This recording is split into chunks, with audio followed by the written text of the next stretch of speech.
دوستان نازنینم سلام، امیدوارم حالتون عالی باشه. در مورد اعطای تنفس خوراکی که امروز خبرش توی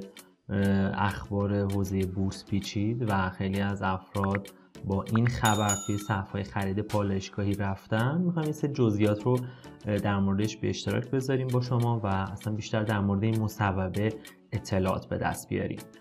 خب خیلی از ماها با این خبر متوجه شدیم که قرار صادرات یه مقدار جلوش گرفته بشه، صادرات نفت خام، و قرار هستش که نفت بیشتری به پالایشگاه‌ها داده بشه. حالا این خبر آیا خوب هست یا بد؟ طبق این مصوبه و توی جزئیات مصوبه اگر یک مقدار ریزتر بشیم متوجه میشیم که گفته شده برای پالایشگاه‌های جدید، پترو پالایشگاه‌های جدید این طرح پیاده سازی میشه و قراره که اعطای تنفس خوراک داشته باشن. حالا این اعطای تنفس خوراک یعنی چی؟ یعنی اینکه برای سرمایه‌گذاران جدید و برای حالا ساخت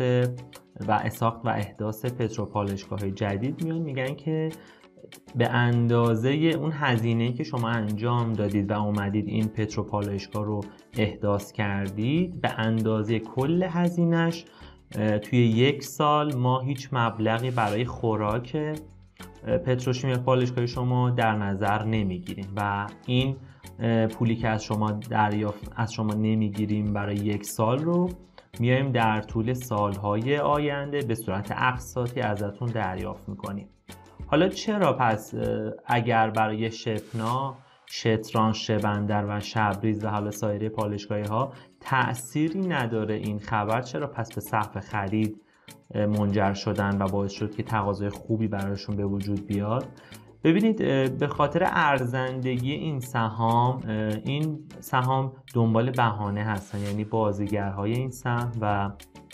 معامله‌گرهای حقیقی دنبال بهانه هستن که به واسطه اون دلایل باعث بشه که اینها رشد بکنن و این حرکت و این خبر باعث شد که اتفاقات خوبی برای این سهام بیفته. شاید دقیقاً بعد از امروز رشد آنچنان خوبی رو براشون متصور نباشیم، ولی میتونیم که بعد از یک اصلاح کوچک و یا اینکه حالا در ادامه بدون اصلاح میتونه رشد خوبی رو داشته باشه. پس میخوام بگم که این خبر نه تنها تأثیری نداره، شاید حتی منجر نشه به اینکه یک استارت خوبی این سهام بزنن، ولی با تمام این اوصاف توی سهم هایی که الان دارید مشاهده میکنید، سهم شپنا ما امروز ورود نقدینگی حقیقی داشتیم و توی سهم شبندر این دوتا ورود نقدینگی داشتیم، با اینکه سهم‌های خرید بسیار بزرگتری داشتن، ولی سهم‌های خرید در انتهای بازار عرضه شد و یک مقدار ریسک سرمایه‌گذاری رو برای سهامداران برد بالا، یعنی مقدار ترسیدن که نکنه حالا چون سهم خریدش عرضه شده این مقدار برای ما نگران کننده باشه. ولی همطور که میبینید، ببینید سهم شتران سهم خریدش بسیار اندک هست، سهم شبریز که اصلا هیچ سهم خریدی